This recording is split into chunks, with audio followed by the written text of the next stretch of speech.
What's up, SNA Assassinator? This is Super Ninja Austin back here with another video, and this is the wrestling news.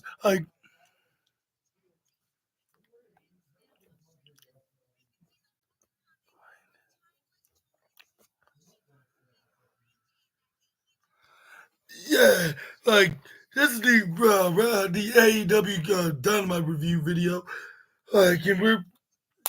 And we're gonna talk about what exactly went down on to the AEW the AEW show on February 5th, and we got plenty of intriguing things that happened on tonight. We got a very phenomenal main event. We also got plenty of build-ups to future matches at the Grand Slam pay-per-view. We got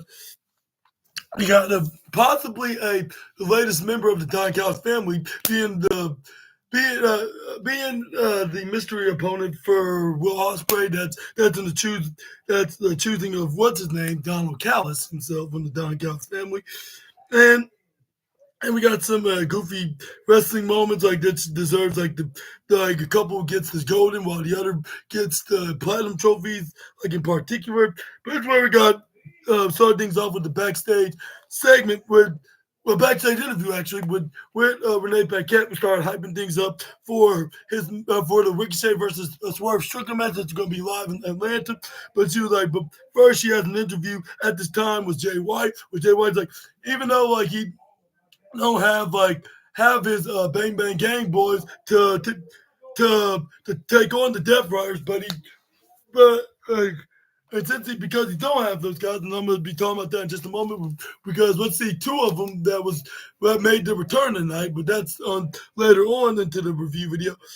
That's where we got Jay. That's where the Jay was like, but I have to rely on guys that I'm very unfamiliar with originally, and that's rated FTR, which is the rated R superstar Adam Cope, or just Cope, and then it was what's his name, FTR, which is just rated FTR. But that's where we got the Death Riders came in, tried to surround him, but in the front part, but that's where Jay was like, let me get a good count like of y'all's heads. And he was like 1, 2, 3, 4, 5, which is all the members, but he counted right behind their heads, and there was 3 more heads, which was rated FTR, and he counted all the way to 7 and 8. He gets silver trophy for goofy wrestling for saying that. That's where he's like, okay, it's about time this way to start beating the hell out of each other to the point they led it into the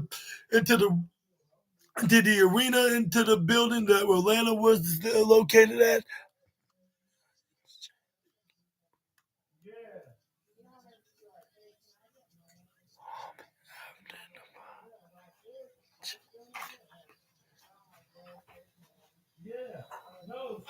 Okay, I'm glad we do that. But that's where we got John Moxley and what's his name? John Moxley was going at it with the rated R superstar Cope. That's where we got Pac and what's the Cash Willie going for punches. Is where we got John Moxley then throw Jay White over the ringside area. This, Dax, the Uncle Dax, has got Willa Yuta right in the ringside area. This is where we got rated FTR did the shadow machine on Pac right in the ring when they throw him in the ring. They did their text finish. And this is where we got Claudio grab onto what was it? Was Uncle Dax the Axe, wasn't he? Swiss swinged him right into the barricade. That's where we got Cash Ward started hitting some fists right into him. That's where he tried to hit a suicida right into him. He ends up getting hit with a European uppercut and the interception. That's where we got Mox and Claudio was stomping on the Jay White into the ringside area. This is where we got John Mox like, what you gonna do about you little, what you gonna do about you little prick? And it was like, yeah, you're not gonna do a damn thing, you son of a biscuit, iced tea, chicken hotcakes, which they amazingly censored out with him speaking those languages. That's where he did not know that there was somebody that was coming after him. And he's not done brawling with him. He knows the rated R superstar himself, spears him right to the ring, sends him packing. That's where then Cope then try to ask him once again, saying like, Moxley, like I don't know. They can hear all these folks they were chanting one name, and they know exactly. That's where they were chanting, and there was the name that's similar to the one that it's the shortened 4-letter names like his old name on the other company that he used to be known as. But that's where they asked like he was like, Okay, I'll give you my prayers. But anyway, that's where we got Colt that was like yeah, you like yeah, give me a shot to your AEW World Championship. Had you keep hostage in your briefcase with that toxic water from Cincinnati. And give me a match at AEW Revolution. And then this is where then John Moxley went right up and looked like he was about to give him the challenge. And also, not to mention, John Brawl with him again. But this is where John Moxley then stepped back. This is where he's like, I'm not gonna give you no title shot because, like, when was the last time you deserve anything? Like, that's right. Like, exactly. Like, you didn't, you don't. So when if you don't deserve nothing, you're not gonna get nothing. Like, so the answer is no, Cope. And then this where then. And that's where he dropped the microphone right to the ground. That's where Jay White then was very ticked off. He did that. He was like, Moxley, get back, hey, back here. And it was come back here, you son of a bitch. Yeah, like I got another offer in a proposition for you. Like, yeah, like what about make you like to be what the switchblade want you to be. Like, and how about I make you drown in your own blood, John Moxley? And then this where then John Moxley, oh really, you're gonna make me you're gonna do this where Jay White said that's what like how about we John Moxley and Cardio Captain Owen taking on the Switchblade Jay White and the Radio Superstar Cope to be in a tag team, no rules, anything goes match in down under in Brisbane, Australia. How about at AEW? Yes, sir. I'm talking about Grand Slam. That's where we finally get a chance to see them do this tag team match, even though it's not gonna be a championship match, but at least it's the next best thing. We got another match that was announced, which give us another reason why to be excited for AEW Grand Slam next Saturday, a week from the Saturday, wherever we go. But who do you think's gonna win this match? And if Cope and Jay White win, do you think this is gonna automatically give them an opportunity for John Moxley's AEW World Championship? Perhaps. We're just gonna have to wait and see what the updates on that. Like if Cope is gonna get an opportunity, or even Jay White, or even both, kind of do a triple threat match at AEW Grand Slam. But let me know, assassinators, in the comment section right down below what you think about the situation. But that's where Jay White went right in the camera, hilarious. He said, yeah, you're right. You was telling somebody, which I'm not sure, it was somebody behind the camera, about months agreeing with Jay White, giving this offer that not even John Moxley could refuse to take. But that's where they start hyping things up. For tonight, we got Queen Almanada taking on Tony Storm, which I was not expecting what Tony Storm was, was about to be appearing as. But this is where we got Swerve Strickland and what's his name, Ricochet was being advertised in the main event. Which let me tell you, that was a very total well entertaining match. It was like if I was watching a world championship pay per view match. If you ask me, but that's where we also got advertised with the Hounds of Hell and the Buddy Matt Hounds of Hell taking on Don Callis family's not Don Callis, Kyle Fletcher and Konosuke Takeshita. What am I even talking about right now? Not to say that almost ended up in controversy, but luckily the controversial wrestler wasn't there, which was the bitch man himself that thinks he can control the weather. That's Kazuchika Okada. But yeah, this is where they show the recap on Buddy Matthews hilariously calling him that word when Okada refused to defend his Continental Championship.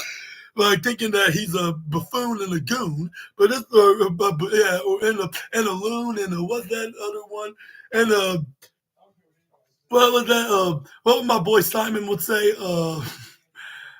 A goober, yeah, he thinks it's a goober. But this is where we got Buddy Matthews said, yeah, that makes you more of a you know what? That's where then one thing was in denial of being one, which that's where he gets his name from because it's his favorite word. But Anthony Khan, regardless, made the match happen because since it was going to be in Buddy Matthews' home country in Australia, this would not be a bad idea. And I think they should do the same with Harley Cameron with Mercedes Moné. But anyways, that's later on as well. But this is where we got. But this is where we got Will Ospreay and This is where we got Ospreay and got into the ring because he had this match. This is where we got Donald Callis, of all people, then came out and did reveal who exactly is the guy that agreed to take out Will Ospreay and give him an off, and they even offer him a what's called an offer that he cannot refuse.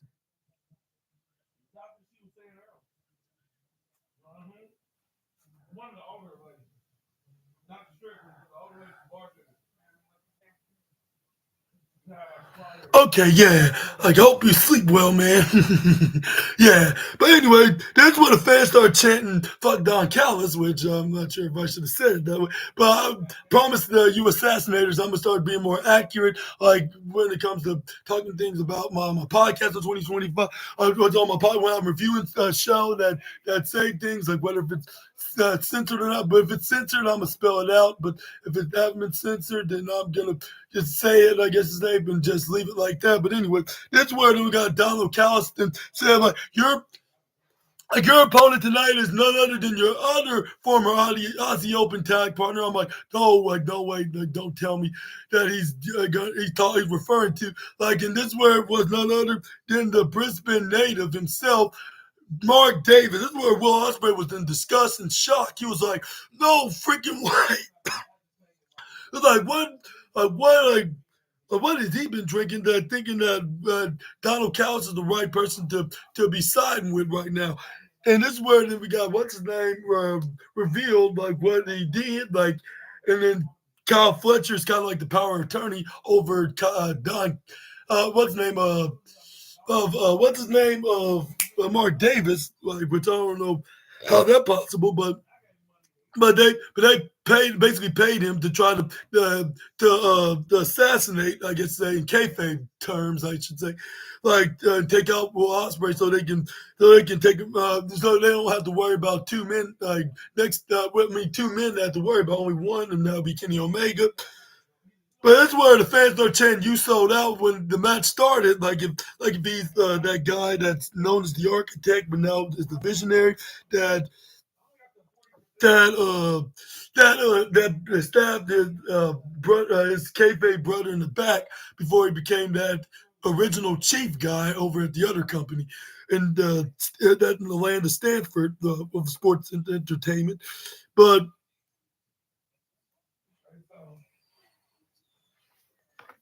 this is where we got Kyle. This is where we got Mark Davis doing some knife edge chops, but it's still not like in the reigning defending championship, like how Dax the Axe does it. So I would say maybe like third or fourth place spot, but this is where we got Will Ospreay. Then push him right off, trying to crossbody, but he ends up getting power slam right back first. But I don't know how Will Ospreay moved out of the way when he tried to go for when Mark Davis tried to go for a senton after him, but he did that while he had Mark Davis up in the snapmare position. He hits a missile drop kick onto him. This is where Will Ospreay gave a very deafening, angry stare, like saying, like, why? How could you? Like, it's already bad enough that Kyle Fletcher did it, but not you, Mark. And this is where he's going to some European uppercuts to try to knock some sense right back in him. But this is where he throws him right to the upper right corner, but he ends up getting countered. Mark Davis made a huge mistake by bowing his head. This is where Will Ospreay kicks him right to the head. This is where he runs right to the bottom corner, but he ends up getting back body dropped by the former teammate.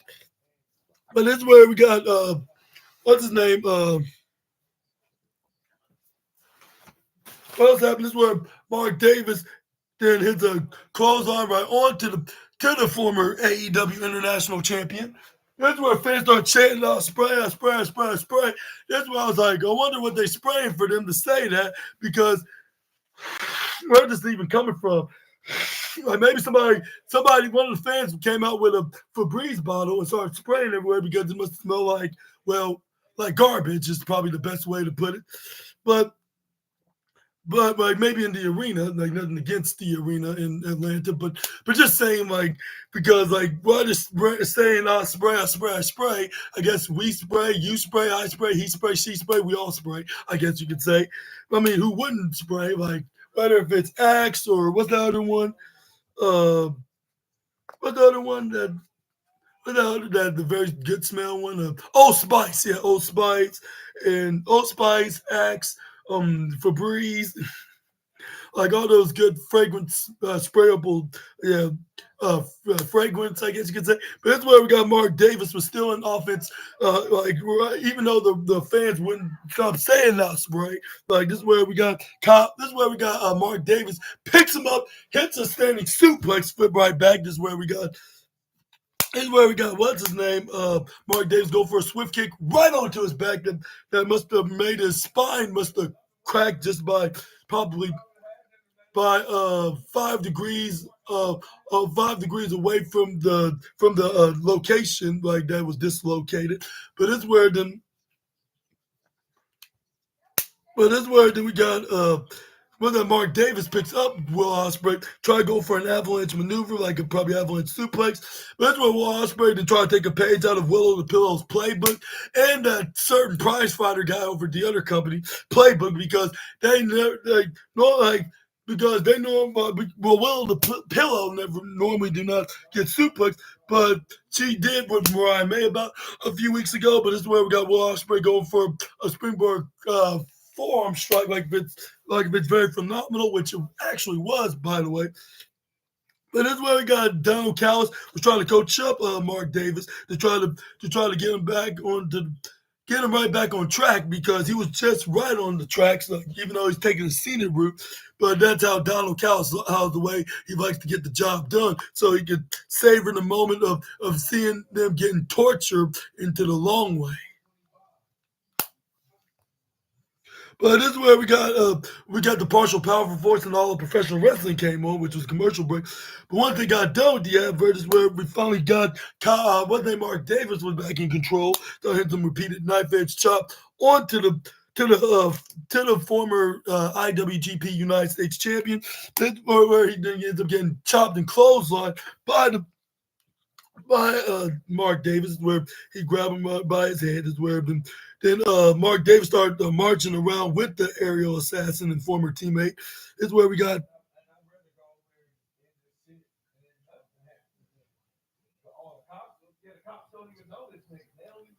That's where he started some knife edge chops, and he moved from the fourth place spot to the second place spot, even though he's not beating Dax DX on his chops. But yeah, it were looking very painful. This is where we got.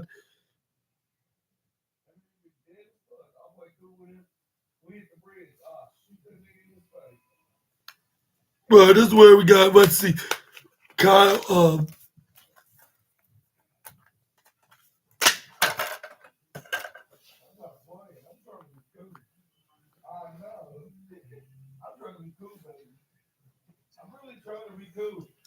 That's where then.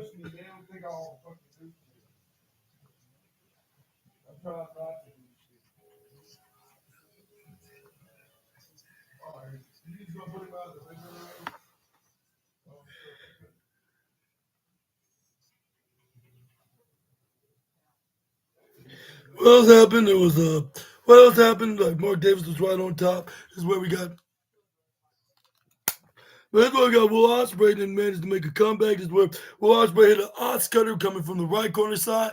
Try to go for a pin, but it's where he only got 2.8 if I'm not mistaken. That's where Donald Callis was oh, I knew he was gonna kick out. This is where he started pointing at Rick Knox and they're about to do something to the referee if he was about to count to three. But this is where we got Will Ospreay took off his elbow pad, like if he was about to hit a certain elbow drop maneuver, but he was actually about to hit his what what what's that called the hidden blade, but he ends up getting hit with a right hand interception. This one Will Ospreay went right back, but he ends up getting closer and made him go a 90 right up in midair. That's where we got Mark Davis to go for like a side flipping pile driver by jumping right on the head, right on Ospreay's head in midair, and then bring him down and hit a pile drive that way. But Ospreay still kicked out at 2.9. And this is where Mark Davis couldn't believe it. Like how he did not take the three pinfall as the answer of his match. This is where fans was continuing to shout Ospreay because he is the fan favorite to win this match. That's where you're trying to expose the term. Yeah, yeah, sure. Yeah, sure.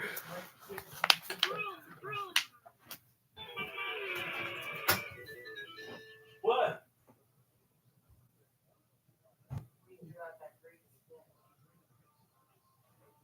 Cat Wool. Yeah, what do you come on? I'm supposed to look into it, huh? I know you could ask him for greaser over there. I want to heat it up. That shit was cold. It's cold in this fucking room. I hate the stomach.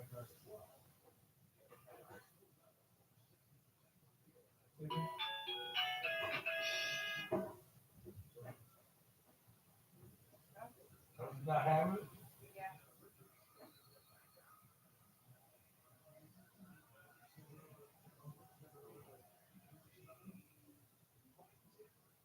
Yeah.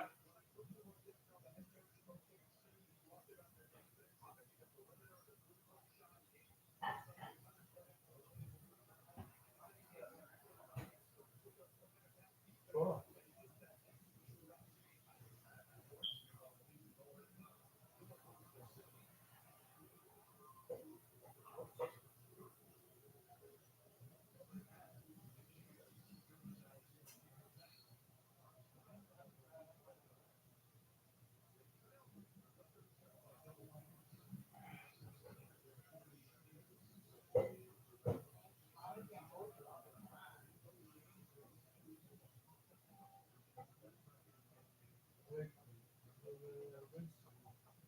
That's okay. See, they in Oklahoma.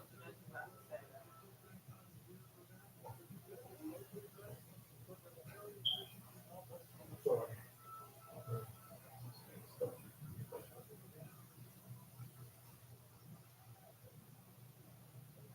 They're in Oklahoma.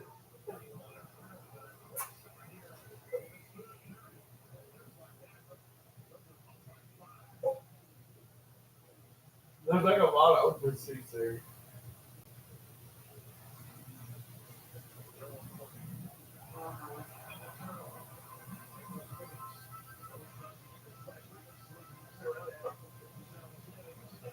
Usually in LA, you see that shit full, you know what I'm saying, or whatever, Florida.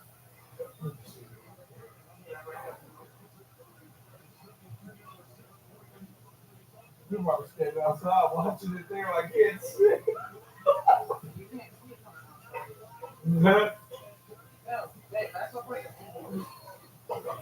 They ain't got it playing out on the Tron outside. You know what I'm talking about, TV? On the screen, like, over.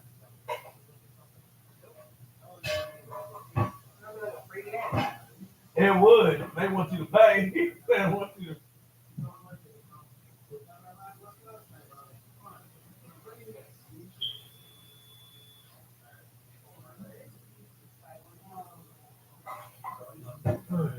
You ain't doing that. You can be chopping up the chicken right now. And I can be I can be doing the mashed potatoes. Wait a minute. I got potatoes right here.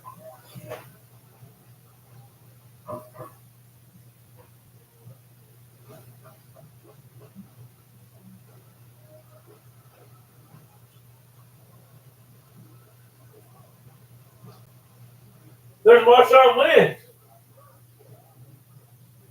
He's in a movie. What the fuck? Marshawn Lynch is in a movie. It said Love Hurts, but did you see that? Marshawn Lynch is in the movie, the running back. Love Hurts. What the fuck? He's in a movie.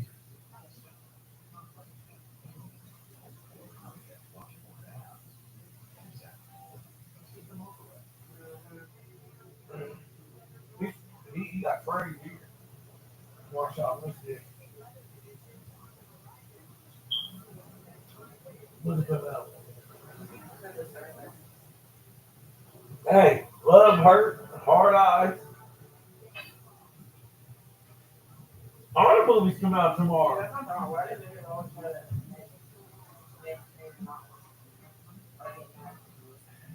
Yeah, that nigga got pissed once he was fucking pissed. But then earlier he was like, you need to teach him some manners. Huh? Earlier he was like, you need to teach him some manners. Yeah, then But then you need to remind him of his manners. oh no, he ain't fucking talking. because he's the one over here trying to make me not fucking listen to the fuck that you gonna listen to your baby mama and listen to me. Basically. You know what that bitch talk to you like that or me? You want me to listen to that? I clean the skillet in the big pot. You're welcome. That trashy ass nigga. Exactly. Yeah. Thank you, Julie. You're welcome. All right, assassinators.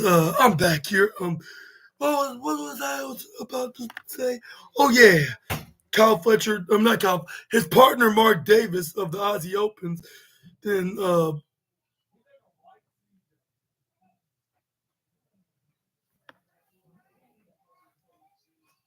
it's what exposed the middle ring what they call the turnbuckle. You try to hit Ospreay face first, run into it, but it ended up backfiring when Rick Knox came in along and distracted him. It's where then it was a perfect distraction. It's where what's name was threatening him to throw him in it, like if you don't move out of the way. Rick Knox, the referee. It's where Ospreay came in like flying with his elbow up in the air. Just where right on time, Mark Davis turned around. He gets hit with the hidden blade. 1, 2, 3. Winner of this match, my boy, the aerial assassin Will Ospreay, bruv.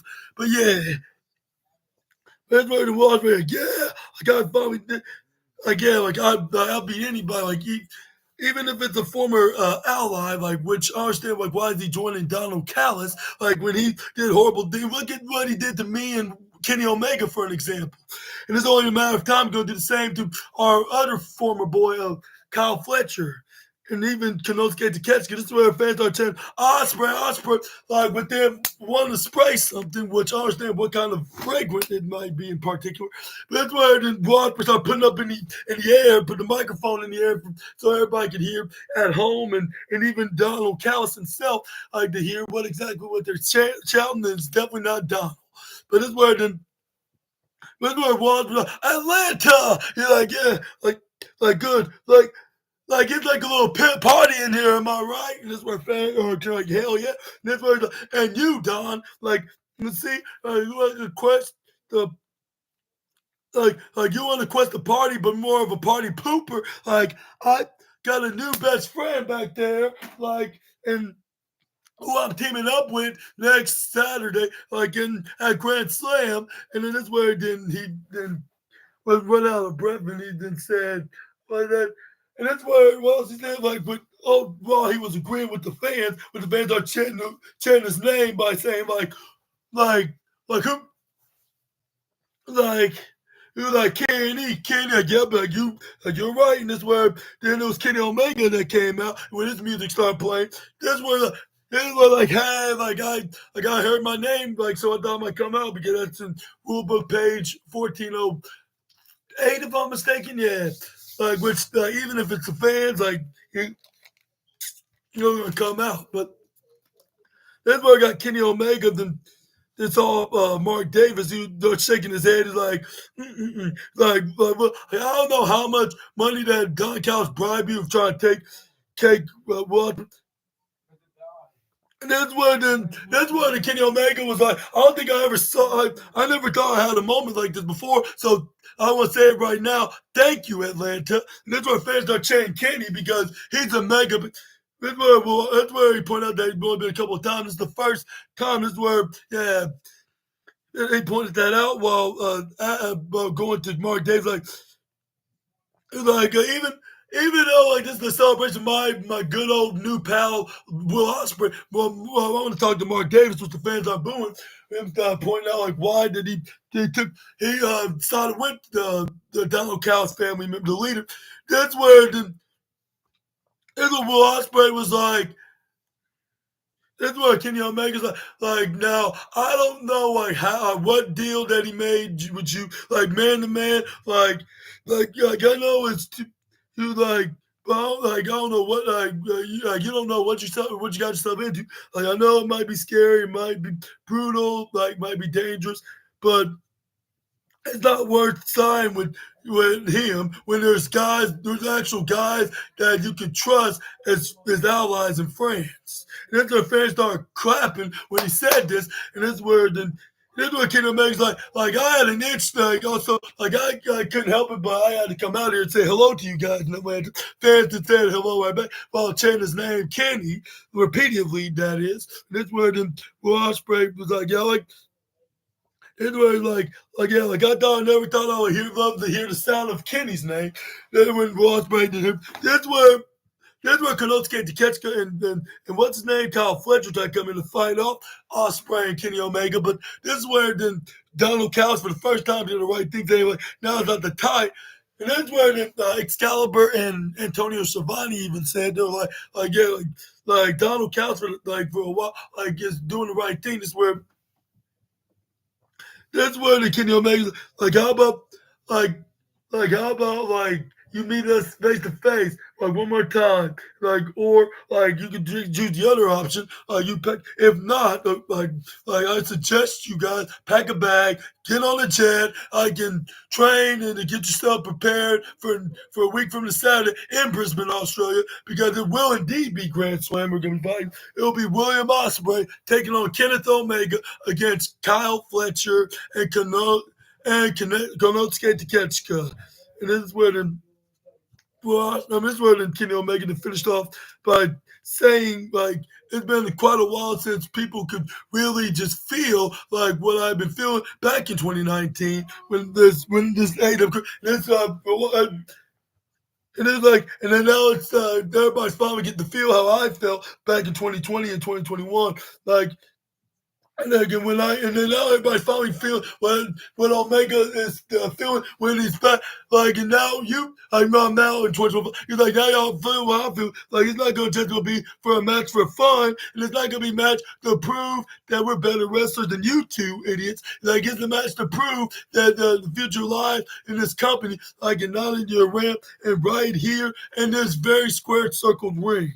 That's where fans are cheering for him and saying that's right, in their own terms. And this is where then Kyle Fletcher's like, that's not an accurate statement or whatnot, and start trash talking. This is where Kenny Omega did not give two cares about what exactly was coming out of Kyle's mouth.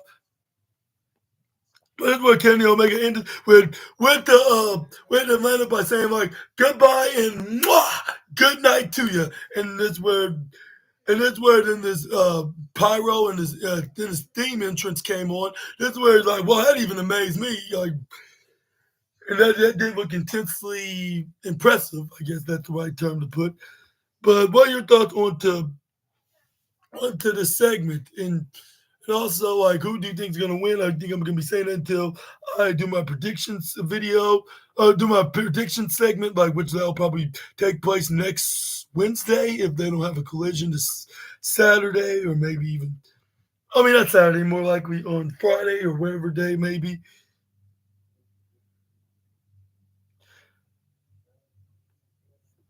I don't know, even Thursday, but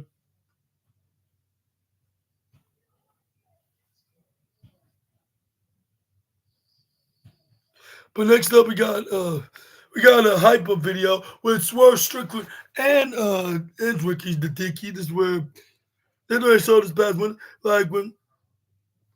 when they especially last week when Ricochet said he's not much of a threat now ever since he lost his edge, and I'm not talking about the radar superstar Cope. Which even though he is in AEW, this is where they said the last time they fought each other was right back in their days in was it ICW or was it or PWG? It was one of those independent wrestling companies. He's like, y'all know, all the way back to Lucha Underground and CZW. That was Lucha Underground and CZW days in the independent days. But it's where they move on to the next slide on the segments or what the match, which it was the Hurt Syndicate, because they did a little post championship celebration segment, with them saying well, we never got a chance to get in this ring ever since we come tag team. Now I want without further ado, set it on their feet, and and show y'all pay y'all's respects with the standard of excellence y'all been, and the almighty Bobby Lashley, which this was the out of character moment with the fans start cheering for them, which they totally deserve an opportunity like this. But I think it should have been afterwards of them winning singles championship. But I think it don't even matter though, like because titles just props. Like the wrestlers make the championships. There's like that. That's like that guy. That's like that wrestler that's about to retire at the end of this year. But that's where the fans are singing along. There's the theme song. We hurt people. That's where the MVP was like, all right, like let's make this moment short and sweet and to the point because we had to jump right up in the plane, like or the jet, I should say, to go to New Orleans because we're gonna attend the Super Bowl, which they're so lucky right now. I wish I was like the Hurt Syndicate because my boys been back-to-back Super Bowl Chiefs gonna be playing in that, about to hit the three-peat like the Travis Scott. But that's where the MVP was like, but before we leave, we want to give props to Private Party, two young, talented athletes that have a very bright future, which, if not already, they were just the wrong people at the wrong place at the wrong time, you know what I mean? And I'm like, yeah, unfortunately. And that's where he pointed out that that wasn't their fault. They had to take on the most devastating duo in all of professional wrestling of Shelton and Bobby and the whole Hurt Syndicate. This where it's like, I want to put everybody on notice. And then if you are an AEW athlete, and you're an attorney as well, we gotta get ready because the very bitch we're gonna chew, like we're gonna we're gonna hurt you like our song said, and we're gonna take your titles just like we did the Private Party. And that's what I said. There's just some MVPs. But until then, like we will be looking for business. Like if you would liken up that opportunity to face the Hurt Syndicate for those tag team championships, like we'll accept anybody. But that's where we got the some familiar music start playing, like with some bells start by dude, like air bells, I should say. That's why then it was none other than the Guns. I'm like what? They're back, and I'm like, plus like. Where the hell did they been? Because Jay White was wondering where exactly his Bang Bang Gang boys at because he had to depend on Radio FTR, even though they were there to help out the Switchblade, but still they're but I'm gonna let this slide considering then nobody didn't expect this return. It probably will spoil this, and this would probably make sense. The storyline for them talking to the Hurt Syndicate for the tag team, but it's where then once the Guns like well sorry for the interrupt, but we want to talk some business about considering y'all holding on those AEW tag chips. That's where MVP roasted them saying like y'all don't look like businessmen, y'all sure as hell don't dress like businessmen, but since we're in a good mood, like we will give you the benefits to have a few words in for us. Like this where the Guns can thank them, but before they get to the business part, like then we go first thing first. That's where. That's where we got Austin Gunn and shout out to his fellow Atlanteans like guns up to them to the Marco our our co-gunners, our Atlanteans, like in the building. It's where like we are the Guns and we are the former AEW tag champion that he had it. He's like, and then they went waiting for 2 whole years to get their rematch on TV. And then the only reason why they are the tag team champions because they been gone for the whole year. Like, but guess what? Like newsflash, the Guns are back. Well, not for a whole year, but maybe for half a year. But that's where Colton Gunn didn't start poking fun about their slogan. We hurt people. They're like, he was yeah, great job. But let's do our job, or let us do our job because. Do our jobs and because y'all are holding on to, and that is reclaiming our tag team championship. This is where we got the Hurt Syndicate will start staring at them while staring at the crowd by cheering for the Guns. This is where MVP was like, well, how about tell you what, like I appreciate the moxie and the confidence and the respect, the courage as well. Like, but we need more. But most important, like I respect your father, Billy, but but if it wasn't for him, like these two monsters would choke y'all's weak asses out. But I'm all about business. Like I'm very cool. Like I'm a reasonable guy. That's where he shook hands. It's like that. But next week for the World Tag Team Championship of All Elite Wrestling, it will be the Hurt to the Kid Bobby and Shelton against a couple of ass boys, and that's where the shoulder bumped into it. Like along with Shelton Benjamin and Bobby West right after him. That's where the Colton goes like he's not just really saying that. That's where Antonio Schiavone was like, well, that stung very bad. That's where this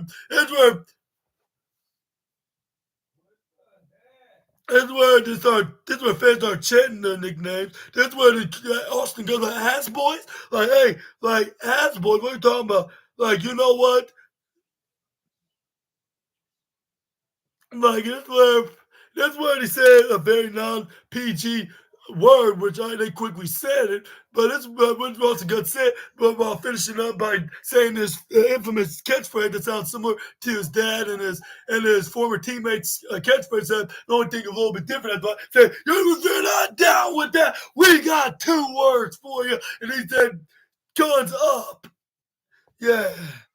And then this where this was official, like with Anthony Khan, like capitalized by scheduling this in for next week's edition of Dynamite when it's the go home show, just days before the pay per view, the first ever AEW pay per view in 2025.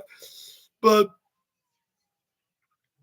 that's where that's where they show Harvey Cameron got a humongous win against Taya Valkyrie. And that's what she turned into Britney Spears because she did it again. Oops. Like, but she wasn't the only women's wrestler of AEW that did it again because the one that she was continuing to mock her with did it again as well. But we're gonna get that in just a moment. But that's where Harvey Cameron started. But that's when she started saying Atlanta, and then the way she kind of sounds similar to, except more high pitchy and more screechy. But that's when she was like, "Say hello to your CEO with the puppet." I'm like, man, she's like a female version of my boy Simon Miller because she knows how to find some the goofy part of wrestling and use it like for this entertainment platform. Yeah. But this word then she started continuing by saying yeah, I can't wait to see Harvey Cameron. This was Harvey Cameron's like, yeah, I will be live in a Harvey Cameron concert segment like this. This was like, and I maybe have time in Houston. This one then Renee was like yeah, like this word that she this word and this word. And that's where Harvey Cameron's like, you're not very much of a dummy. That's where the puppet CEO was like, saying like, I don't get it. That's where Harvey Cameron's like, no, don't even worry about it. That's where she thought. That's why it looked like they're doing a back and forth argument. But that's until Monet got enough of it. That's where she was like, and that's where she was like Harley, like what I just told you. Are you stupid or dumb? I'm like, well, that depends. Like even though it kind of sounds accurate for the fact that. Like, and I don't mean that in an insult way, but I'd say more likely in a hilarious way, they're not going to get us any old trophies. They're going to get the golden trophy of Goofy Wrestling of the Night for this. That's where we got, what's her name? Renee Paquette pointed out, like, Harvey Cameron got a win. Like, it was like, and how, like, that's what she was like, but, like, what's your opinions about the Harvey's trajectory? And that's what she started pointing out that Renee don't have an opponent, but how dare she point that out to the CEO about not having an opponent? Like, and that's where then Renee, they was kind of sarcastic, like, that's so cute, like, she was like, she got her first ever win. Like, yeah, like how exciting. And I'm like, yeah, yeah, it's about time, right? Like, how come she never had this in the first place after she stepped foot in this business? But that's where we got Monet was like, she was like, I remember when. That's where she referenced her time in the other company, which I'm not sure if I should mention. That's where she was like, I remember my first ever win. Also, I cannot remember my first ever win back when I was 23 years old. I'm like, 23? That sounds very familiar. I wonder who's going to be 23. But anyways, that's where we got CEOs like. But now I'm for these titles, like, and now I'm this title. This is where she started naming all the titles. She was like, this title says that like I am the greatest TBS champion of all time, Harley. And then it's where she's like, well, you're just absolutely nothing but just comedic act. And she was like, and you're just a loser. And then loser don't. And for the last time, I'm saying this. I'm not gonna say this again. Like losers don't ride on the money train, and that's where she was like, and now like quit mocking me with this abomination by slamming the dummy or the puppet, whatever you want to call it, version of herself. That's where she was like, and stay away from my locker room. She did it again, like Britney Spears, like with her sounding like the Squidward of the women's division. But yeah. But anyways,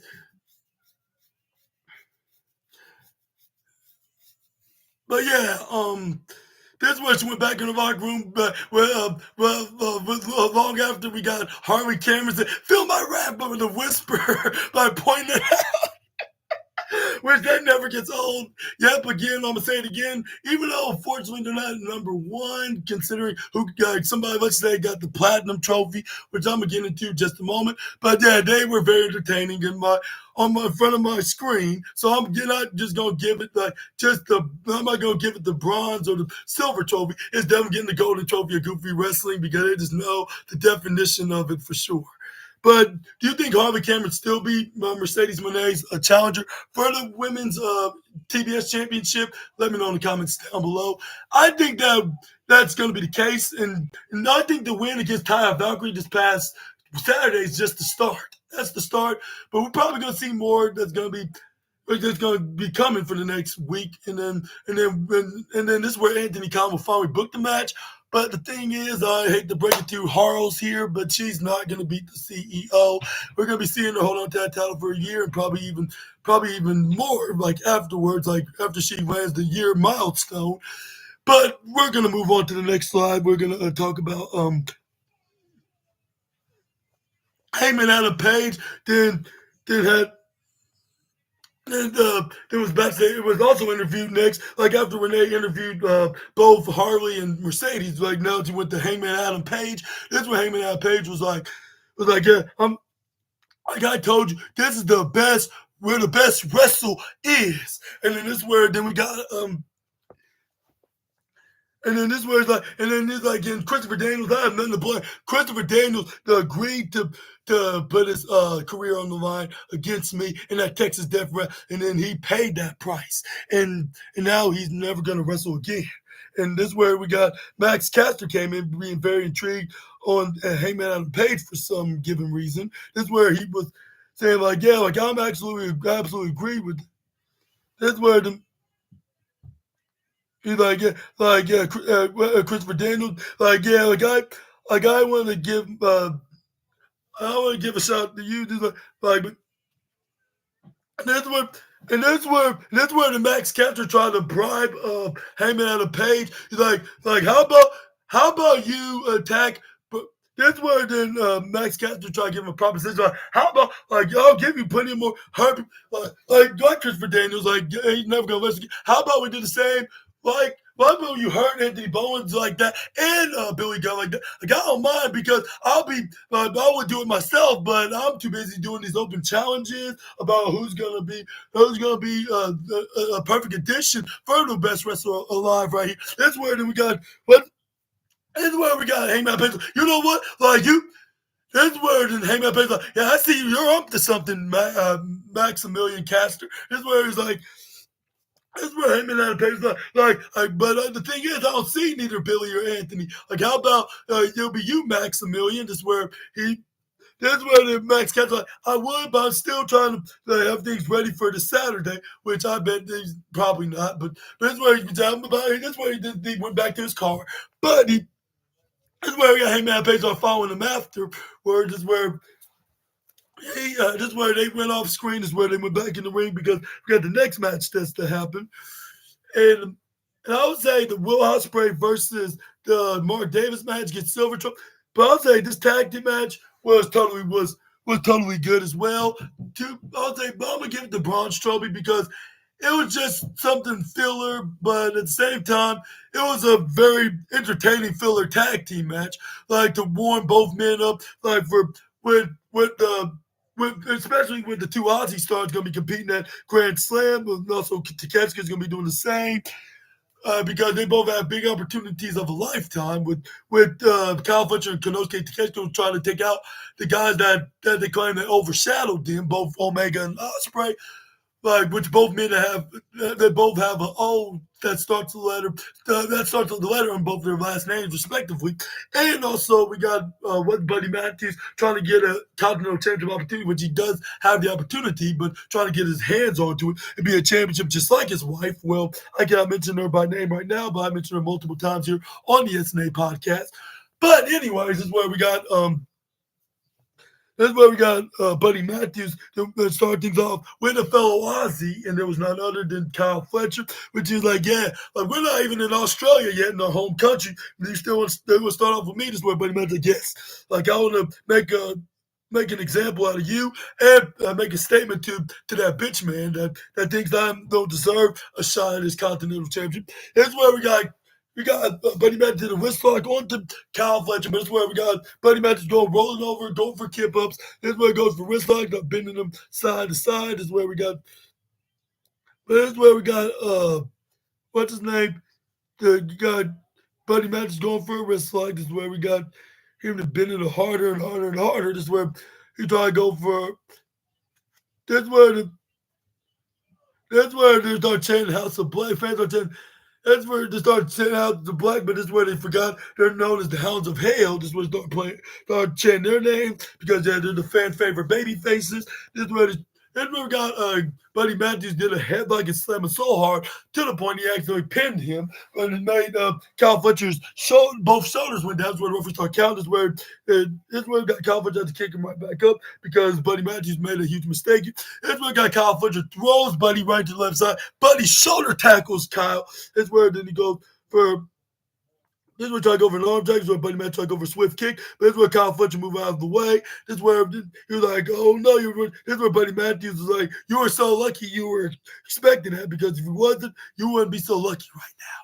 So just like how bitch man Okada's not going to be, you know, I'd say that, but I thought I had that on the mix of things. But that's where add some sugar in the Kool-Aid, I guess you could say. But this is where we got Kyle Fletcher tagged in his fellow brethren of the Donald Callis family. This is where it was Konosuke Takeshita trying to go for a back to belly waistline, but Buddy Matthews counted one of his own. This is where we got Konosuke Takeshita went right back to his own until Buddy Matthews went right back on his own. This is where he tags in Brody King, trying to go for a wheelbarrow roll, but this is where Konosuke Takeshita did not fall. This is where Brody King hits the knife edge chop, surpassing the newest member of the Donald Callis family member, which was Mark Davis, which I'm not sure exactly if he is one, but he gets the second place spot. That's where Brody King's like, I'm looking all very tough, son. And that's where we got what's his name? Konosuke Takeshita trying to go for chop, but he ends up hitting chops onto him. That's where we got Konosuke Kyle Fletcher trying to attack him. But that's where Brody King hit a big old nasty chop to the point that I wouldn't be surprised if there's some red marks that's fresh hot after getting hit with the hell dog of the Hounds of Hell. But yeah, you get the second place spot, pissing off the ring general in the process. But it's where we got Buddy Matthews grab onto Kyle Fletcher, send him right into the upper left corner side of the barricade, along with Konosuke Takeshita. And not only that, Brody King had one crossbody splash onto both of the Donald Callis family members, but he had two. And trying to knock him out. This is where I was surprised that they got back up from taking the hit in the first place. This is where then we got the partial powerful force, and all the professional wrestling came on.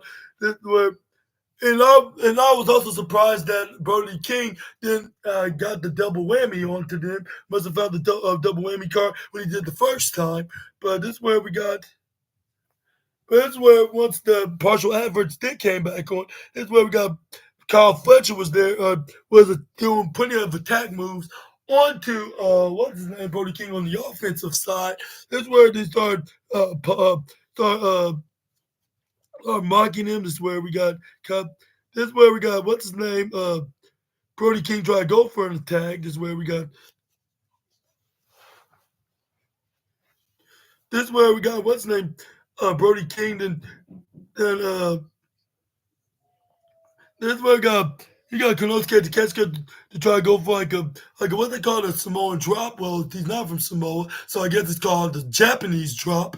Even though it probably don't have the same ring to Samoan, but it's the facts considering the culture. But this is where we got Konosuke Takeshita try to go for a DDT. But this is where Brody King try to hit the what they call a body slam. But this is where we got. That's where we got Konosuke Takeshita try to counter out. But this is where he gets hit with a forward drop. This is where but it ends up getting pushed right into the bottom right corner side by Konosuke Takeshita. Anyway, this is where we got Brody King get back elbow onto Buddy Matthews. Then try to go for back elbows onto Konosuke Takeshita. He tried to reach for Buddy Matthews, but then Konosuke Takeshita started taunting him, saying like you want your buddy so bad, like I'm gonna get him to you. That's where he boots Buddy Matthews right to the face. He actually got him, but not the way that how that what some people would take it out of context would think he would actually would refer to. But that's where we got Brody King ended up hitting a big boot right to his face. Until we got Konosuke Takeshita came right back up, trying to go for a blue thunderbomb after hitting a boot of his own. But that's where he turned to a German suplex, even though he's not from Germany, and they weren't even in Germany right now. They were actually from Atlanta. They were in Atlanta, Georgia, of any place. But that's where we got Konosuke Takeshita then run to the left side, ducks out of a clothesline. Brody King went right to the right corner side. They went and hit a double clothesline right to each other, like they were Adam Cole and MJF are all in the main event of 2023. But this is where we got Buddy Matthews finally get the big old hot tag by his hellish brethren. But this is where then he started making the comeback onto fellow Aussie Kyle Fletcher. This is where he goes for roundhouse kick, stomp, and then a super kick. This is where we got what's his name? Buddy Matthews trying to go for a Dragon DDT. This is where we got That's where fans are chanting for Buddy, which that must have made Mommy proud. Well, not his mother, but you know what I mean. I guess you could say his significant mommy. But that's where we got Buddy Matthews flip Kyle Fletcher right to the bottom right side when he tried to trip him out of the ring. But he ends up hitting him with a baseball kick. Then went right back in the ring, hits over the what they call cannonball dive onto Kyle Fletcher. That's where we got Buddy Matthews going up right up on the top rope. That's where then he goes right up onto the hit a meteor, which I was like, with all due respect to Buddy, but I just find another wrestler do it better. That's irrelevant at this time.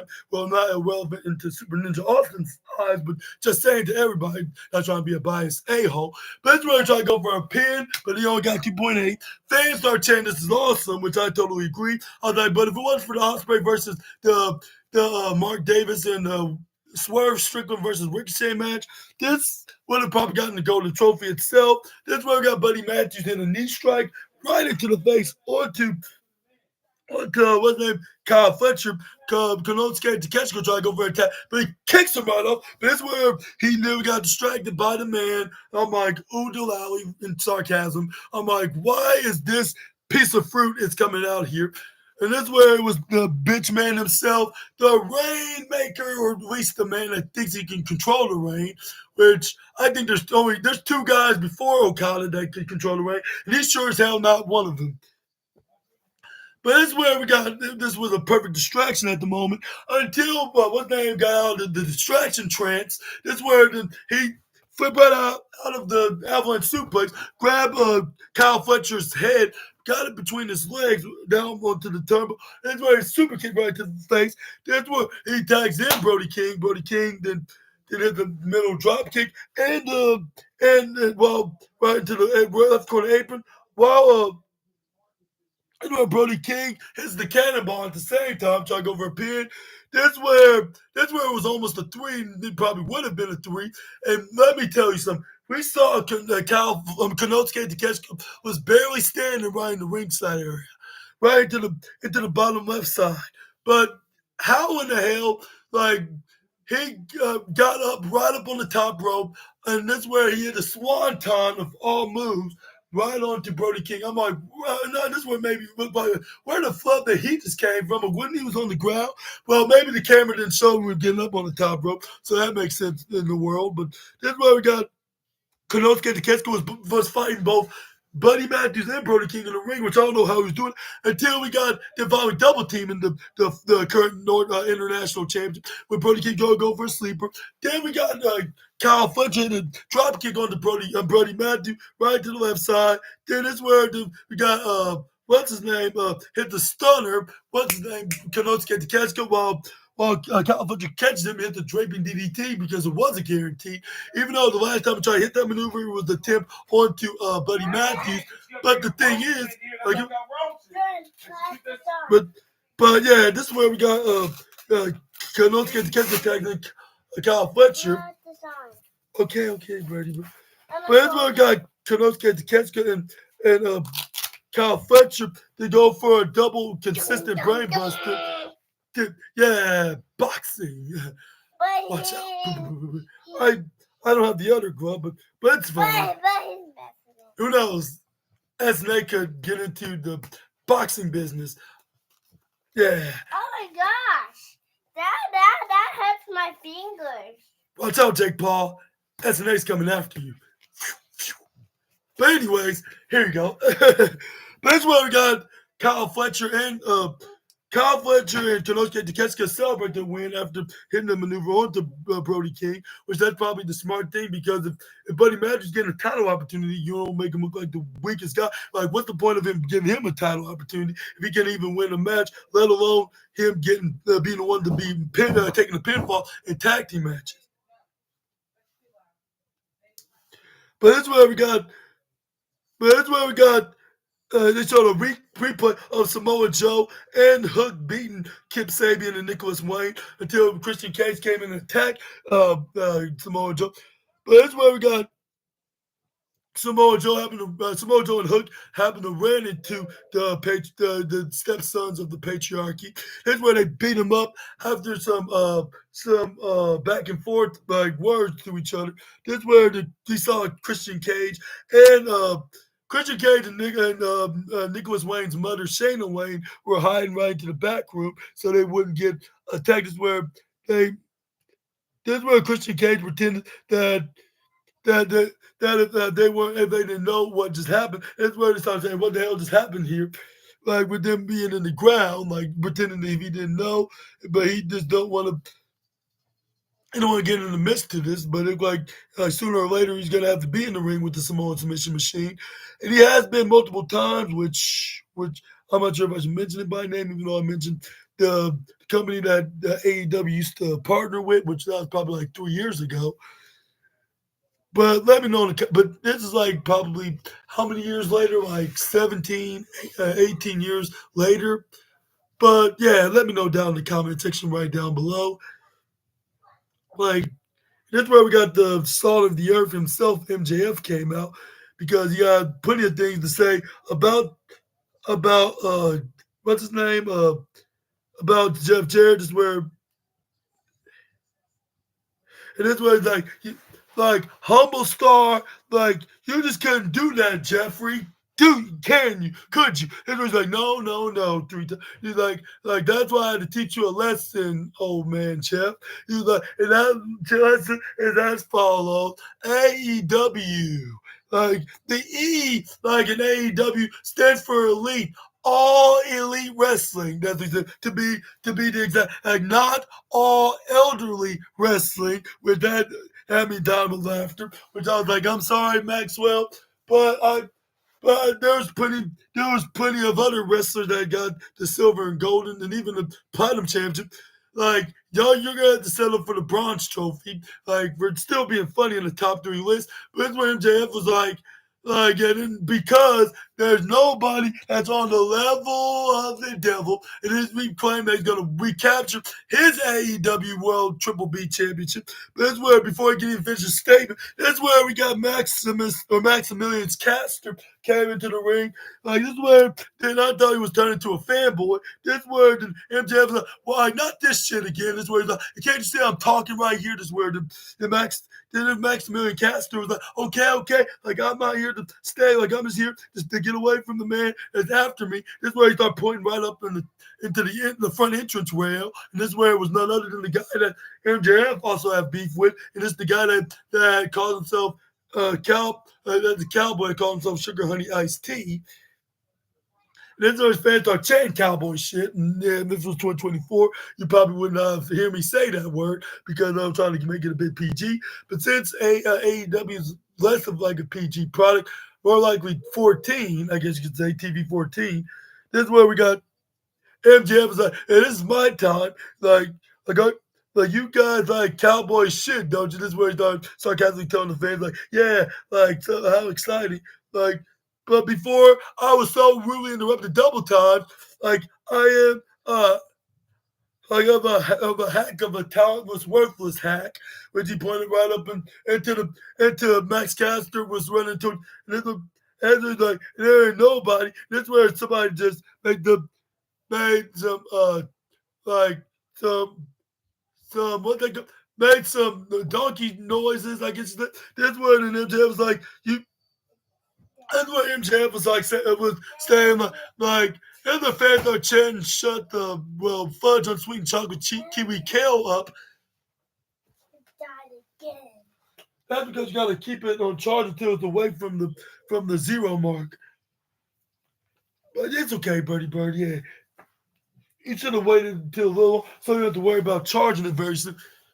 But that's when fans start chanting, shut the fudge on sweet chocolate kiwi kale up. You know, I can't say the word because my nephew's in here. But that's where we got Dustin Rhodes that came in.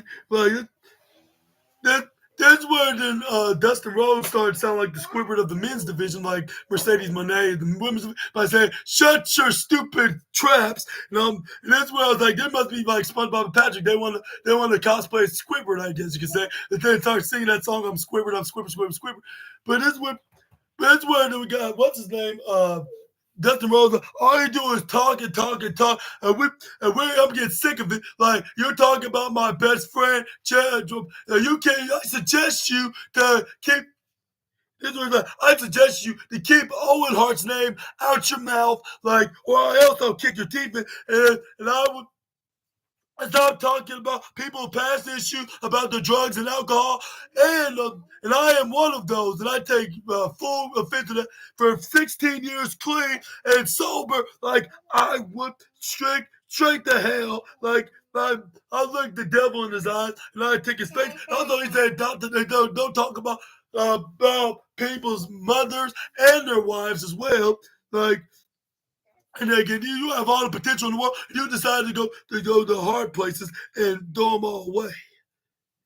And that's why it's like there's a reason like that he's still here at the age of 55 years old, still hanging, like with every single body like on this roster. And then this is where then Maxwell Jacob actually like wow, like that's very amazing.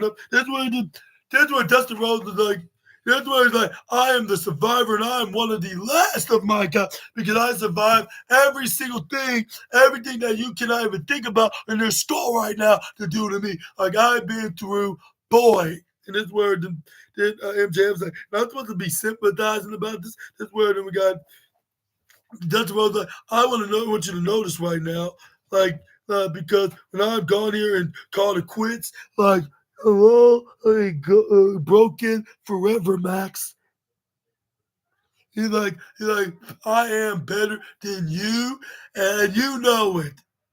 Or he said like this, like since that my nephew's no longer. He's like, your punk ass, bitch ass, your freaking punk bitch ass knows it. That's what he said. That's where he said right after he said he's better than him. This is where MJF calmly went right back at him. But fans are chanting Dustin, like if he's his younger brother, that that finally finished the story and became a champion over the other company, which MJF would like to call him roller coaster. That's where the MJF like, all right, like that's enough. Like, bravo, give this guy a bow. Like he just put on one hell of a, that was an incredible promo performance. Like, but I got to tell you, Dustin, like the part where he said, like, well, you were better than me, like that was extremely interesting. Like I would imagine all those years ago of you being a worthless drug addict, like and this was then he this was like, you turn your brain into switch cheese like the mom and then come to that realization. Like, but you know what, Dustin? Let me to smarten you up and all these people here, man, on what you're actually all about, buddy. And this was then he could like Justin Rhodes, like is the man that took 37 long, hard, arduous years, like of blood, sweat, and tears, which that rhymes, like which that is absolutely true. Like you know what, out of his daddy's shadow. And this word that made him angry. When MJF was about to turn into it's where then he started turning to Christian Cage, but it's where when that triggered and provoked Dustin Rhodes, he's like, whoa, whoa, like hold it there, Goldie. And yeah, he was like struck gun nerve, Goldie. Like when him referencing the time he was gold, that's over the other company. But that's where MJF was like saying, like, yeah, like I got a better one for you, huh? And it's like, what? And that's where the fans are telling Dustin to whoop his ass. That's where MJF sarcastically responded and said, yeah, he wished. This was like, you know what the set like all that hard work and the sacrifices, like while you're smiling, chuckling, like now you live in the shadow, well, chuckling, like of your little baby Bruce. And that's what I'm about to say it, like the guy that they both are familiar with, which is the American Nightmare roller coaster Cody himself. But that's where Dustin Rhodes hit him with a big right hand because that was even much more of a nerve that MJF hit that he shouldn't have done. Like it was already bad enough you already mentioned about him finally stepping out of the shadow of his legendary father, the American Dream. But luckily, we got the officials and the security guards there to break it up. But this is where it was not enough to put away Dustin Rhodes his right hand onto MJF. That's where we got the former incompetent ball biscuit head and full-time authority figure Christopher Daniels, like into like breaking things up. This is where we got MJF. They got pushed back. That's where the fan. That's where it's like they like go back to get back to your locker room. That's where MJF turned into that wolf dog man, like from the other company that's currently holding their mid-card championship over on the Monday show. That's where we dodged right through the security guards, run into the ring, low blows Dustin Rhodes right into the family jewel. I'm like, luckily he's a husband and father, so we don't have to worry about not having a family. But that's where we got. That's where he kicks him right down there, like, oh, and that's where. But that's where the MJF's like, oh, like, did I just being insensitive to the old man or whatever he said it like. And that's where then I thought MJF was about to sound like Barbie from the third Toy Story sequel, like when Kit, when she found out like Kit was siding with Lotso Bear. That's where when Christopher Daniels said like Maxwell, what if you? That's where he was about to grab onto his shoulders. Where we got MJF was saying like, "Don't touch me," and that's where then I thought that Christopher Daniels grabbed onto his scarf, but I thought we were going to see MJF was about to say, "Give me back my scarf," because yeah, he's a scarf guy, just like Barbie, but worse than the franchise popular doll of Barbie,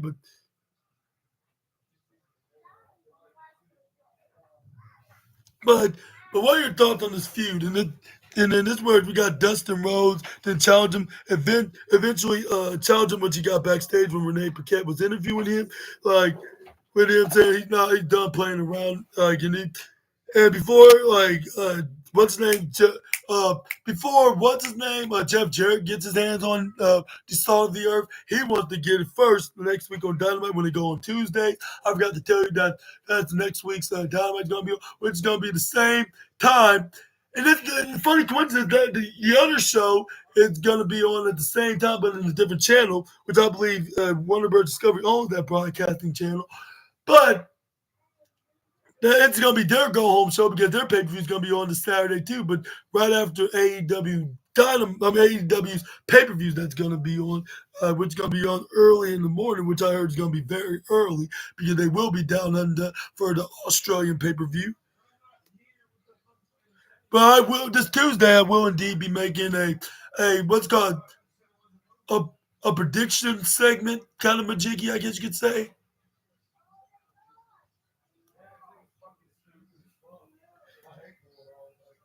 But that, but that's where we got. But next up, we got Mariah May and got into the arena and sit with the commentators with Excalibur, Taz, and and Antonio Schiavone. It- That's where we got Queen Aminata. Then get into the ring. This is where we got Timeless Tony Storm gave a script to Justin Roberts by saying that's where to like representing Mariah May, Timeless Tony Storm, and that's where she came out in the same entrance, and you will not believe what happened next. This is where for a second glance, or for a first or second glance, I thought this was Mariah May coming out. I'm like, how Mariah May's coming out when she was already out? But the thing is, it was Tony Storm dressed like Mariah May. And I was like, if it was somebody that you didn't, if there was nobody that didn't know better about AEW, you probably would assume that there's two of these Mariah Mays. Like, I don't know how that would work, or like or if they were twin sisters. Like if nobody ever seen these two women's competitors, but yeah, this is where we got this is where we got Tony Storm was dressed exactly like Tony. I mean Tony Storm was dressed up like Mariah May, and that's where we did the match. And this match was totally interesting. Which too bad it ran out of room. Or what was the spot going to get the fourth place blue ribbon of the night of it being such a I would say a really good mid card women's match like before the main event. It shows that Queen Aminata could be ready for a future women's championship showdown, like soon enough down the line. Let's hope that will be the case of the scenario. But this is where we got this is where we got this is where Tony Storm started actually acting like Mariah May after she pulled back by doing the grapple with the what's her name with Queen Aminata. This is where she hit the what they call a headlock slam onto the wrestling queen from Africa, I guess you could call her. This is where she got going for her head scissors right on to Tony Storm. This is where Tony did not let that be a phase. Once she did caught her and trapped her with a leg, she immediately got out of it. Less than 2 seconds where fans are chanting for Tony. It's where we got, what's her name? Queen Aminata tried to go for a sleeper, but Tony, that looked like Mariah got her to a scissor lock, but this is where we saw one day Serena Deeb was watching in the monitor backstage. This is where we got Queen Aminata going for a wrist lock, and yeah, Aminata and Deeb are two competitors that are they're the two competitors that's in a feud of their own or with one another at the moment. So yeah, that explains why yeah she was watching this match,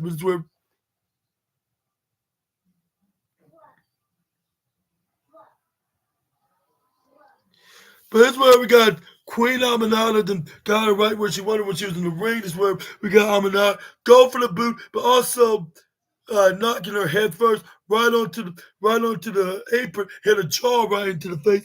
That's where we got Queen Aminata was not stop mocking Tony Storm with that pose like this, like with those hand gestures, like it to being known as the timeless one.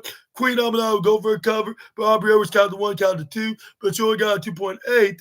This is where that's why we got Mariah May start pointing out like everybody was playing the game of pretend here by trying to cosplay as their favorite wrestler. Like with first it was Tony would try to cosplay as her. Now Queen Aminata is cosplaying as Tony. Like what? Like we're definitely not in Kansas anymore, Toto. But this is where we got That's where we got what's her name? Tony Storm knees her right to the face, placed her right to the upper right corner side, with Tony Storm doing her pose as the timeless one again. But finally, but this is where she hits the running hip attack. After she hits that, she goes for the what's that? She was about to go for Storm Zero. She's like, she have a better idea, like to send a message to her opponent that she's gonna be facing this a week from the Saturday, and that is Mariah May, and she hit her with her finishing maneuver, which is the May Day for the 1-2-3. And your winner of this match, timeless Tony Storm, that was cosplaying is Mariah May. Here's what we got. Renee Paquette then interviewed Tony Storm that was imitating Mariah May. And she was like, Tony, that was a huge one. But that's where she was like, please, Renee, please call me Mariah. I'm like, yeah, maybe for the best. But that's where we got Tony Storm that sounds like Mariah May. Like, I am Mariah May, and I am the woman from hell. Right, mocking her in the process. And I stand on the neck of every single woman in this division. That's where they got Mariah May like I'm having enough of this woman. That's where she's like in the room. That's where Mariah. That's where and there's no woman in the line that can touch me. That's where Mariah May was like about she was about to get in the ring and finish off Tony Storm. But Tony Storm was not was gonna be afraid and just say like you want to end me by trying to do so or trying to jump froggy, but it's where then the fans start.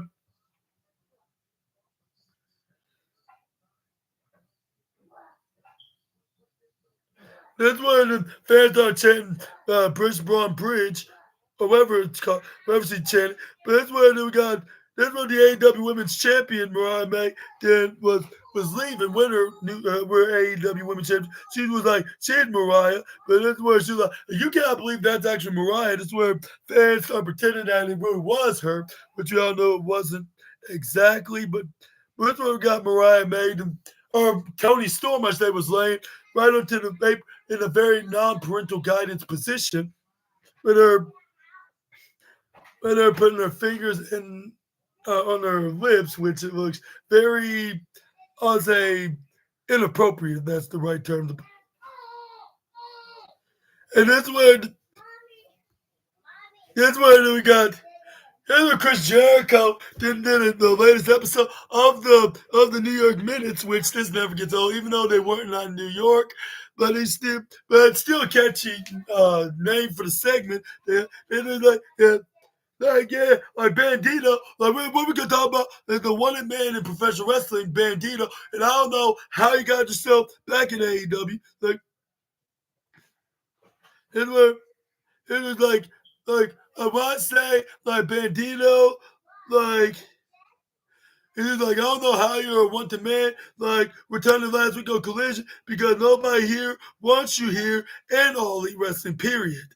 Which I think that's probably somewhat of an accurate statement with some people in the locker room. That's where fans start chanting Bandito. That's where Chris Jericho, that's where Brian keeps like, you better not interrupt my teacher. I talk what he need to say here on the New York Minute. Like if you don't show up, I'm gonna backfish your ass. That's what he said, like, because they weren't respecting Chris Jericho. That's why Chris Jericho, like, speaking of teaching, I want to give a teaching moment because apparently there's a $100,000 bounty on your head, like in. And since I'm here, like with an actual bounty hunter here of the bad apple, this week on Collision this Saturday, and that's where fans would stop saying no bad word. That's where they tell them stop swearing. It's supposed to be a family show, even though we all know it's not exactly a family show.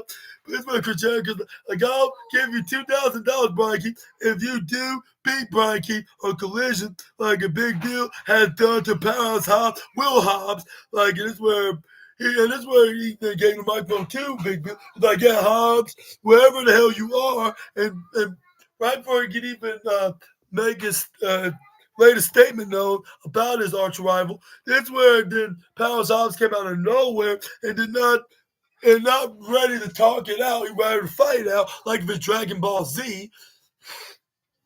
But anyways, that's where the Powerhouse Hobbs came out like, oh, like you want. You want me out here and send me a message? That's where the New York Minute segment was still on, with them brawling in a 3-on-1 situation until the wrestling math finally got even because my boys, the Outrunners, came out to save the day. And I'm like, dang, when the last time I saw them on AEW Dynamite? And they've been mostly exclusively on the Saturday night show. Like, first we saw Manada, now we saw the Outrunners. Like, awesome. Like, hopefully they do get their pushes, like, respectively by 2025, and they totally deserve it. Just like I've been saying for the last year in 2024. But this is where we got Big Bill and Powerhouse Hobbs then got grabbed by the security guards, where somewhere like in the UK, Simon Miller was having PTSD because of what happened to him back when he got hit right into Barry's tombstone, or Barry Barricade at the time, when he got attacked by Powerhouse Hobbs when he was trying to break things up with him and that Miro dude.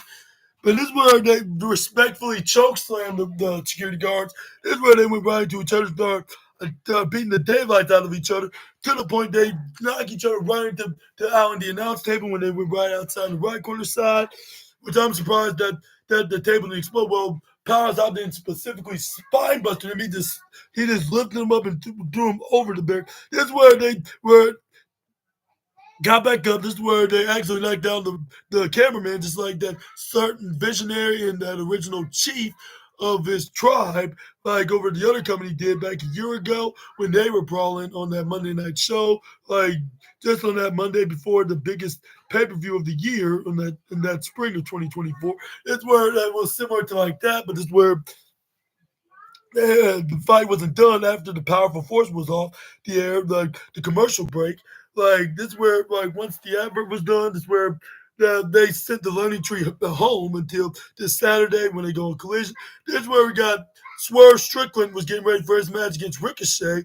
Even though this was probably maybe the shortest match of the night, this still deserves like a main event spot. Like when Swerve Strickland was about to head into the ring after doing his pose on the stage, this is where he gets whacked back first right into to what's his name, Charlie the Chair, or Chandler the Chair. It was actually Chandler the Chair. But yeah, he started whacking with racking and cracking the back of Swerve Strickland with that steel chair. This is where Ricochet's like, you want to see me do more? This is where he whacks him. This is where fans like, no, we want Swerve to do it. This is where when Prince Nine tried to do like a little spirit bomb, like of a chant of shout, whose house it is? This is where fans are chanting Swerve's house. This is where got Ricochet like, oh, I'll show you whose house it is. Like, it may be Swerve's right now, but the house is gonna come right back to the landlord himself, Ricky the Dicky, right here, and he's not gonna get his deposit back. And that's where then Ricky the Dicky then shout out saying like, rent is due, like you son of a biscuit. And this is where then Swerve hits him with a big old right hand. This is where he fell right to the upper right side. This is where the referee's like, "Are you ready?" This is where Ricochet came and hit a running knee strike that made me and Kenny Omega envious, like of hitting the pump knee strike, I guess you could call. But this is where then we got trying to go for a pin, but this is where then we got Swerve Strickland kick out 2.2. This is where Prince Nana was trying to hype up Swerve. Come on, Swerve! And this is where let me tell you, like how the match ended, it was kind of like how I predicted, but at the same time, no outside interferences. Even though it was a dirty finish, but let me tell you that it was not exactly how I predicted it to be. But it was not exactly like how I would predicted the finish. But this is where we got Ricochet then hits a body slam onto what's his name, Swerve Strickland after a vertebreaker. This is where we got Ricochet going for a sidewalk backbreaker. This is where we got the one and only, former multi-time champion that was walking around the ring, and this is where then he started stomping right onto the back, onto Swerve. This is where he did grab onto him. This is where he tried to go, I believe, for another vertebreaker, or a vertigo, that's what he calls it. But he forgot that the lightning does not strike twice like easily because because like that's in the rules of wrestling. Unless you found a double whammy card, but it's where Swerve Strickland is right to the top corner side, try to go to the bottom corner. Is where Doug's leapfrog. That's where we got Swerve Strickland try to go for a drop kick, but Ricochet's drop kick was more stronger when he go for a double drop.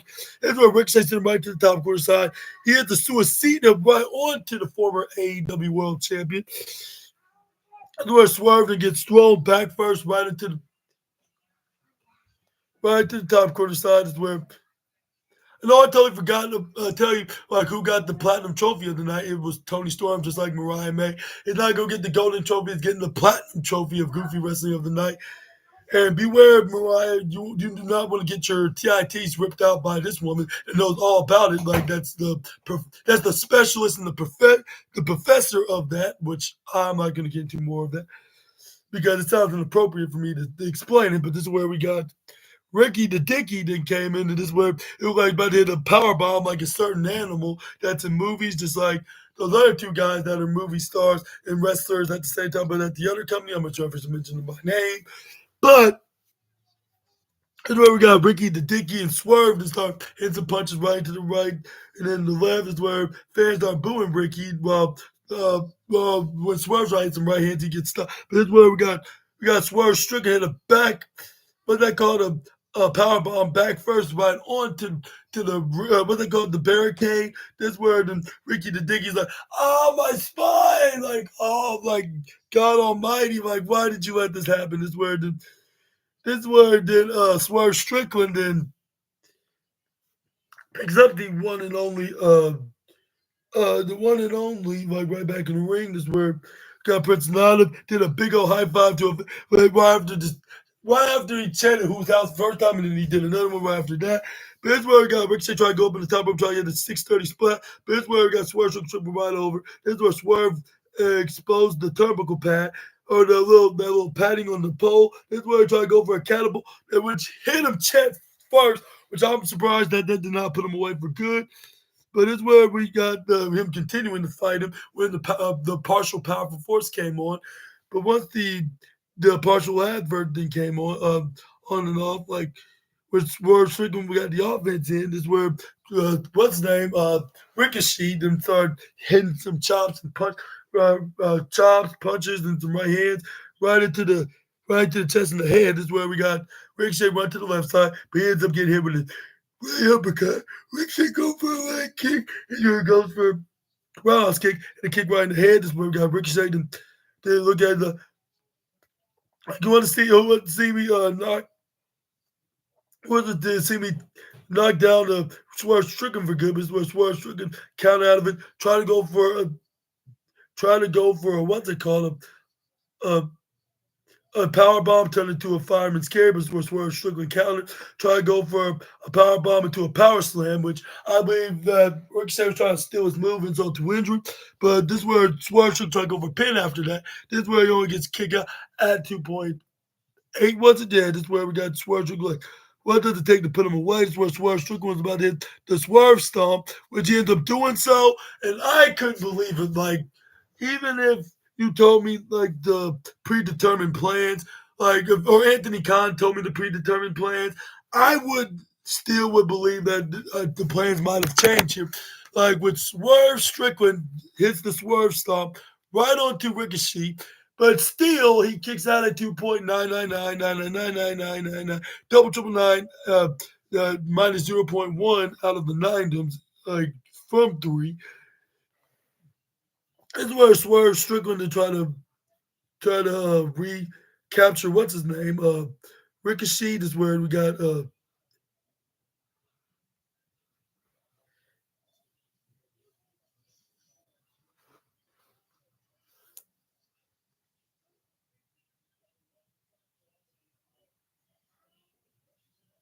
but this is where we got like after the last thing happened, and then we got Ricochet and what's his name,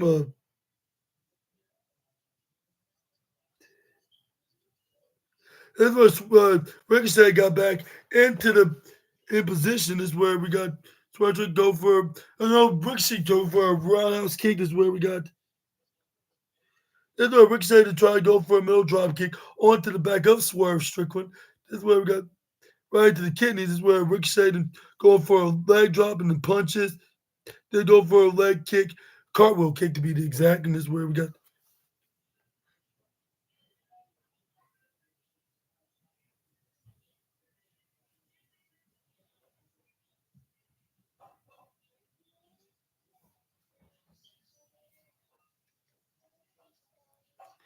Well, this is where we got.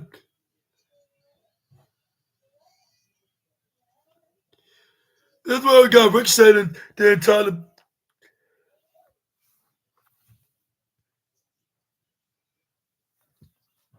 That's where they're right the right side. That's where I get. That's where Swerve hot shots. What's his name? Ricochet. This is where we got Swerve Strickland. Go up right up in the right course. That's where Ricochet somehow go for a springboard Hurricane, which I believe was botched. That's where Ricochet improvising a German suplex right onto the back of Swerve Strickland. Throws the former AEW World Champion back in the ring. That's where then he did what they call telling the Lord like please be with him when he hits the springboard 450. But still Swerve kicked out at the last second of 2.99 9999999 double triple nine minus 0.1 away from being 3. That's where like since that didn't work, I'm gonna do the opposite version of the dive, and that is this a shooting star too fast, too furious press. Forget the 1, 2, 3. But the thing is, he didn't get the 3, like because Swerve kicked out at the last second, right before the referee could put his hand or palm right onto the mat. This is where Ricochet tried to go for what they call. Like, since that didn't work, is where Ricochet like, the best for last, which is where he tried to hit that flying clothesline maneuver. I forget what it's called. But that's where it did. This is where I got some future flashbacks about how Ricochet did this because, or some kind of future amnesia because, like when he tried to go for a clothesline, it kind of reminded me like if I would do if I was trying to attack Swerve with a chair, but somehow he intercepted, hit a flying what they call a house call right to my side of my head. That'll probably knock me out cold. Swerve hit a swerve stomp, but yet again, but the thing is, Ricky the Dicky didn't turn into, well, you guessed it, I guess you could say, low blow and Swerve in the process. Oh, it's in the refrigerator. But anyway, this is where we got Ricochet. There's that flying clothesline finishing maneuver that he does. Get the 1, 2, 3 that way. Winner of this match, Ricky the Dicky Ricochet. Excuse me for a moment.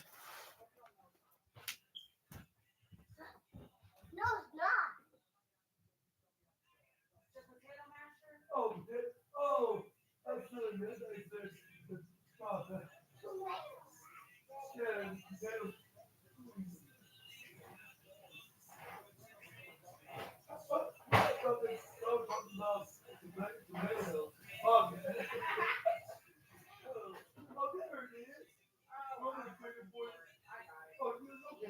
No problem. But yeah, how about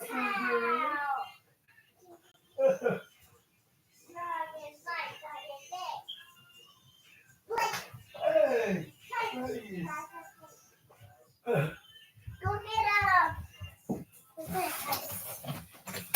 but anyways, assassinators.